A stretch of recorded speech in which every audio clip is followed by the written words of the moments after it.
Fiscal year 2025 was an outstanding year for our company, marked by continuation of our strong profit growth trend. We achieved significant results driving shareholder value through a remarkable rise in our stock prices reflecting strong market confidence and enhanced shareholder returns. Business income significantly exceeded the initial plan by 23%, achieving a substantial increase that included 2 upward revisions during the period, and reached 24.5 billion yen, more than double the 2024. Despite the challenging cost environment in recent years, we have maintained a strong profit growth trend, achieving an impressive 39 billion yen increase in business income over the past 3 years. We would also like to highlight that this 24.5 billion yen business income includes significant cost increases from external factors such as foreign exchange fluctuations and increased commodity prices. We would also like to emphasize that business income on a reference basis, excluding the cumulative impact of these factors since 2017, exceeded 50 billion yen and reached a new record high level. This clearly shows that our profitability improvement initiatives are delivering steady results. This is a truly remarkable achievement. This positive outcome is the clearest evidence that we have established a solid foundation for sustainable profit growth, and it has given us great confidence in our future growth. Building on our strong performance, we decided to revise upward our strategic business plan, Vision 2028, and launch a new strategic business plan, Vision 2030, in August. Vision 2030 sets ambitious new targets for business income and shareholder value, aiming to further increasing shareholder value. Specifically, we aim to achieve ambitious targets by 2030, business income exceeding 80 billion yen, approximately double our historical peak, and ROIC return on invested capital exceeding 10%, approximately double our cost of capital. In addition to profit growth and improved capital efficiency, we aim to achieve dividend per share of 140 to 150 yen by 2030, aligned with our progressive dividend policy and in tandem with profit growth. We will strive for an early realization of a 40% consolidated payout ratio and 2.5%. As a first step, we propose setting the year-end dividend for fiscal year 2025 at 32 yen per share, an increase of 4 yen per share from the previous period, and the annual dividend at 60 yen per share. In addition, we plan to cumulatively repurchase 150 billion yen of our treasury stocks by 2030, as well as shareholder benefits such as Coca-Cola drink tickets. We believe one of our major achievements was realizing a virtuous cycle of improved performance and enhanced shareholder returns.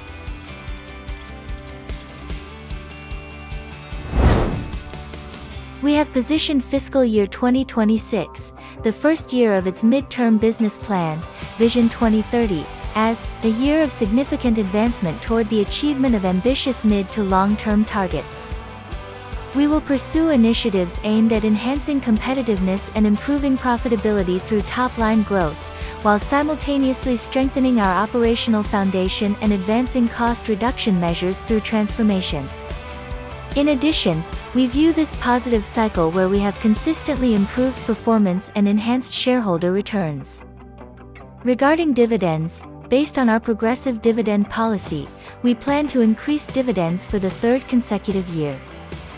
This year's annual dividend per share is planned to be 72 yen, a 20% increase from the previous year.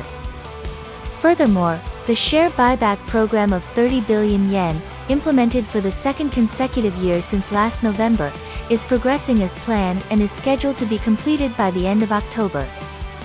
Based on these efforts, we have set a target for 2026 business income of 35 billion yen, marking the 4th consecutive year of profit growth exceeding 10 billion yen.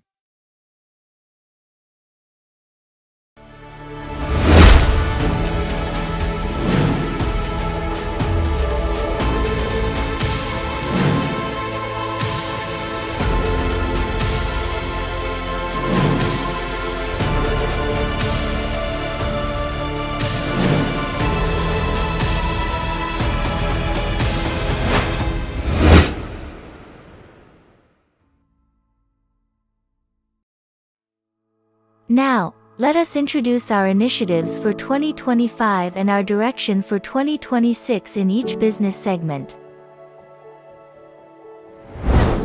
In commercial areas, under our profitability-focused strategy, we have worked to strengthen core categories, expand sales floor space, and implement effective marketing initiatives across all commercial channels.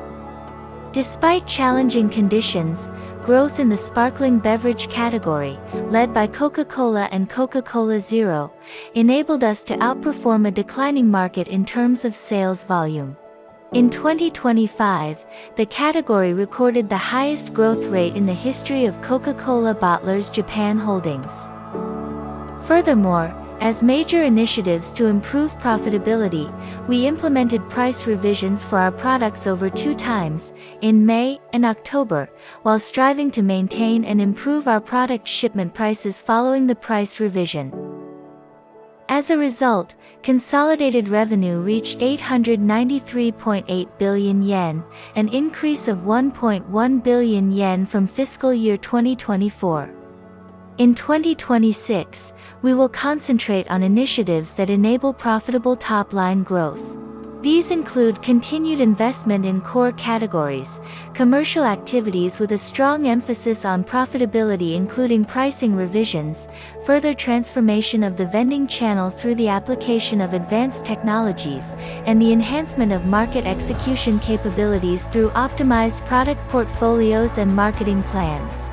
In the OTC business, which is a direct sales channel, we will strengthen the foundation for sustainable and high-quality profit growth through the expansion of selling space via reinforced core products aligned with consumer needs, the implementation of ROI-based promotional investments, and enhanced collaboration with key customers. In the food service business, we will expand consumption occasions and pursue sustainable growth through proactive value proposals to customers and efficient, targeted initiatives aligned with growth opportunities in each region. In our vending business, we are accelerating the rebuilding of our earnings base through technology-driven transformation. This includes accelerating the installation of vending machines that contribute to improved profitability, enhancing operational efficiency and optimizing our network, as well as making digital investments that will drive medium to long-term profit growth. As a key initiative in our vending transformation aimed at profit growth and strengthening our foundation, we have revamped the assortment system that determines product selections for vending machines. By optimizing assortment system that determines product selections for vending machines. By optimizing assortments based on profitability, we have improved vending machine visit frequency and product replenishment rates, thereby improving vending operation efficiencies. Furthermore, we have now revised the manufacturer's suggested retail price for green tea products by up to approximately 20 yen per bottle. Moving forward, we will continue to consider flexibly price revisions in response to market conditions and cost situations as one option for improving profitability. Based on these factors, we have set a target for fiscal year 2026 consolidated revenue of 902.7 billion yen, representing a 1% increase. In the supply chain area, we have pursued further evolution of our supply chain network by building more advanced, data-driven processes. We have promoted a local production for local consumption model, centered on improving transportation efficiency and reducing transport distances as well as improving productivity improvement initiatives at each plant. Furthermore, to further evolve our S&OP sales and operations planning process, we have been advancing the introduction of a platform for optimizing supply planning. As part of that effort, to further strengthen our future network, we launched our first integrated distribution center in the Kyushu area. This facility enables more advanced consolidation and optimal allocation of product inventory. We have been rapidly advancing the consolidation of product inventory and the integration and consolidation of sales and logistics locations. In addition, a new aseptic production line at the Saitama plant is scheduled to commence operations in the second half of the year, strengthening manufacturing capacity across the Kanto region. In the back office and IT fields, we have worked with our joint venture company, NeoArc Incorporated, established with Accenture, to further advance the standardization and automation of business processes. We have leveraged the capacity generated through these efficiency improvements to achieve cost savings, including appropriately bringing externalized operations in-house. We will continue these cost reduction initiatives throughout 2026. Through these activities, we will further enhance capital efficiency through ensuring appropriate management of capital investments and improving the balance sheet to improve ROIC in line with our midterm business plan, Vision 2030. We have also continued to focus our efforts on activities to achieve ESG goals based on co-creation of value with society. Through the collaborative efforts with customers and government agencies to promote water resource conservation and PET bottle recycling, we have been aiming at reducing environmental impact through the creation of a recycling-oriented society and to expand business opportunities through collaboration. To strengthen human capital, we advanced both strengthening talent and organization for strategic execution and fostering a culture that promotes employee well-being to maximize employee potential. Through our efforts to strengthen the talent pipeline across recruitment, development, and retention in order to increase the female managerial ratio, we achieved our fiscal year 2025 target ahead of plan. We have also worked to advance diversity, equity, and inclusion, supported working parents and shared childcare, and promoted flexible work arrangements. Our ESG initiatives, including these efforts, have been highly recognized, and we have been selected as a constituent of various indices, including the FTSE4Good Index Series and the FTSE JPX Blossom Japan Index. We will continue our activities toward achieving these ESG goals in 2026 and strive to further enhance corporate value. We have now set a new business income target for 2027 between 45 billion yen and 50 billion yen. While this is an ambitious target, we believe it is achievable given our track record level and the steady progress of key initiatives. It demonstrates our strong commitment to achieving the operating profit target of 80 billion yen or more set out in Vision 2030. We are steadily and decisively advancing toward this ambitious target, which represents our highest level profit to date. Our board of directors remains firmly committed to achieving the profit targets of our midterm business plan, Vision 2030, with an emphasis on profitability and capital efficiency, while also enhancing shareholder value through a virtuous cycle of the largest comprehensive shareholder return program in our company's history. To realize Vision 2030, we will actively lead efforts that drive mid- to long-term profit growth while strengthening the foundation for sustainable business growth.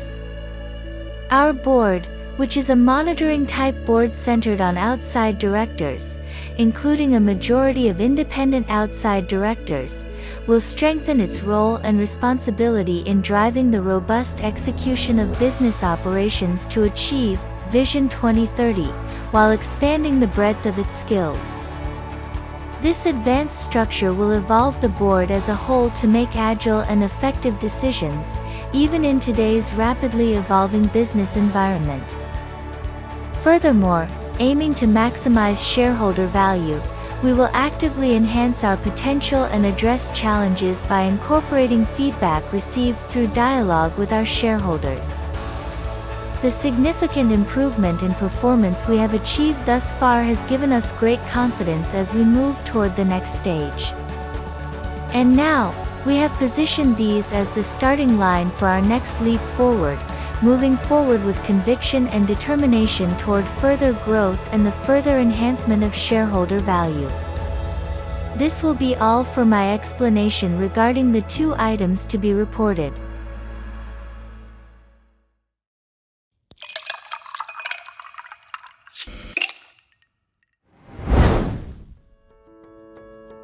Next, I would like to move on to explain the items to be proposed.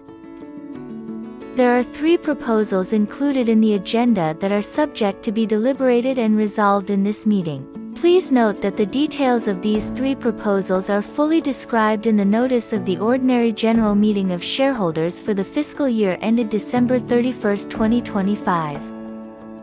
First, I would like to explain Proposal 1, Appropriation of Surplus. Based on our progressive dividend policy of maintaining or increasing the annual dividend per share year-on-year, we propose to pay 32 yen per share of the company's common stock as year-end dividends this year. As a result, the total amount of dividends paid this year would come out to be 5,390,368,576 yen. The annual dividend, including the interim dividend of 28 yen per share, has been set at 60 yen per share, which is an increase of 7 yen compared to the fiscal year 2024. Next, regarding matters concerning the disposition of other surplus funds, to realize the comprehensive shareholder returns of the largest scale in our company's history, based on the midterm business plan, Vision 2030. We propose to release the entire amount of 110,388 million yen accumulated as separate reserve fund and allocate it to retained earnings to be carried forward. I would now like to explain Proposal Number 2, Election of 7 directors, excluding directors serving on the Audit and Supervisory Committee. All 5 directors, excluding directors serving on the Audit and Supervisory Committee, will complete their terms at the end of this Ordinary General Meeting of Shareholders. Therefore, in order to further enhance and expand the Board's expertise toward achievement of our medium-term business plan, Vision 2030, we propose increasing the number of directors by 2 and respectfully seek your approval for the election of 7 directors, excluding directors serving on the Audit and Supervisory Committee. The candidates are as follows: Colleen Dragan, Bjorn Ivar Ulgenes, Maki Kato, Hiroko Wada, Hirokazu Yamura, Celso Gyatoko and Yuki Sogai. We propose to elect these 7 individuals as directors, excluding directors serving on the Audit and Supervisory Committee in a single slate. Among the 7 candidates, Colleen Dragan, Bjorn Ivar Ulgenes and Maki Kato are the candidates for the executive directors, and Hiroko Wada, Hirokazu Yamura, Celso Gyatoko, and Yuki Sogai are the outside director candidates. The candidates' brief biographies, reasons for nomination, and the expected roles they are to fulfill are as described in the notice of the convocation. If this proposal is approved, a majority of the members of the Board of Directors will be independent directors, and women will constitute a majority of the directors. I would now like to explain Proposal Number 3, Amendment of Maximum Total Compensation, etc. for directors, including directors serving on the Audit and Supervisory Committee. Your approval is requested to amend the compensation system for directors in order to further strengthen its commitment to the growth strategies and results set out in its new medium-term business plan, Vision 2030, and to promote management with an even greater awareness of shared value with shareholders. To ensure compliance with the practical guidelines for corporate governance systems set forth by the Ministry of Economy, Trade, and Industry, and current market trends, in line with compensation policy and process for determining the policy at our company. The main points of the revision are as follows. abolition of reserved retirement payment for executive directors and modification of timing of vesting of stock-based compensation RSU on retirement, etc. Amendment of maximum total compensation, etc., for directors' monetary and stock-based compensation due to increase in number of directors and the compensation level, as well as the amendments of the items described so far.